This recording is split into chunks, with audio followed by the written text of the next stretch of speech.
হাদির উপরে আততায়ী যারা ছিল তারা যদি ভারতে আশ্রয় নিয়ে থাকে তাদেরকে 25শে ডিসেম্বরের মধ্যে আপনারা হস্তান্তর করুন, প্রত্যর্পণ করুন।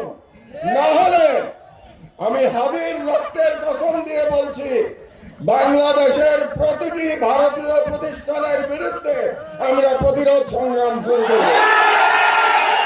ভারত বাংলাদেশের বিরুদ্ধে ইতিমধ্যে যুদ্ধ ঘোষণা করেছে। কারণ হচ্ছে আন্তর্জাতিক আইনে বলে, আপনি যখন আপনার দেশের সন্ত্রাসীদের আশ্রয় দিয়ে তাদের মাধ্যমে অন্য কোন দেশের অভ্যন্তরে বিশৃঙ্খলা এবং সন্ত্রাসী কর্মকাণ্ড করবেন, তার অর্থ হচ্ছে আপনি সেই দেশের বিরুদ্ধে যুদ্ধ ঘোষণা করেছেন। কাজেই আমি সরকারের প্রতি আহ্বান জানাচ্ছি, আপনারা অনতিবিলম্বে জাতিসংঘে ভারতের বিরুদ্ধে নালিশ উত্থাপন করুন যে ভারত বাংলাদেশের বিরুদ্ধে অঘোষিত যুদ্ধ ঘোষণা করেছে এবং এর বিরুদ্ধে জাতিসংঘের সাধারণ পরিষদ এবং সিকিউরিটি কাউন্সিলে আমাদের অনতিবিলম্বে যেতে হবে।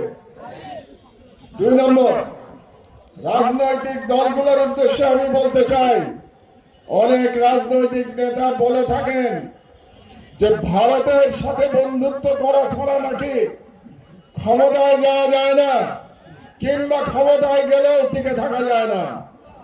ভারতের সাথে বন্ধুত্ব করে যদি ক্ষমতায় টিকে থাকা যেত তাহলে শেখ হাসিনাকে পালিয়ে ভারতে আশ্রয় নিতে হতো না।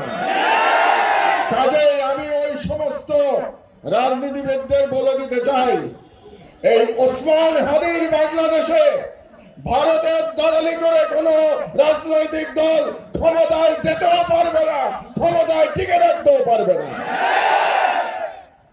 3 নম্বর, আমি ভারত সরকারের প্রতি আহ্বান জানাচ্ছি, আগামী 25শে ডিসেম্বরের মধ্যে আপনারা খুনি মৃত্যুদণ্ডপ্রাপ্ত শেখ হাসিনা এবং আসাদুজ্জামান খান কামাল এবং হাদির হত্যাকারী, হাদির উপরে আততায়ী যারা ছিল তারা যদি ভারতে আশ্রয় নিয়ে থাকে তাদেরকে 25শে ডিসেম্বরের মধ্যে আপনারা হস্তান্তর করুন, প্রত্যর্পণ করুন।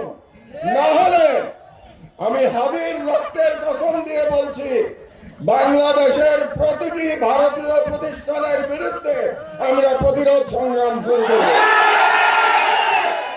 আমি সরকারের প্রতি আহ্বান জানাচ্ছি, 25 তারিখের মধ্যে যদি এই খুনিদের পাঠিয়ে দেওয়া না হয় বাংলাদেশে, তাহলে বাংলাদেশে কর্মরত প্রতিটি ভারতীয়ের ওয়ার্ক পারমিট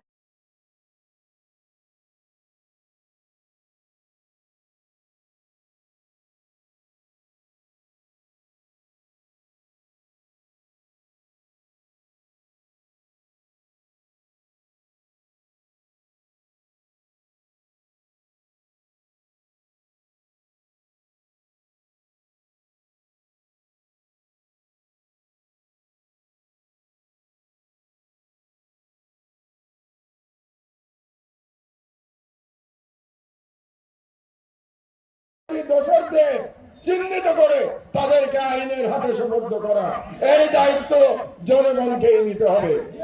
এই কটি কথাই আমি আজকে বলতে চাই।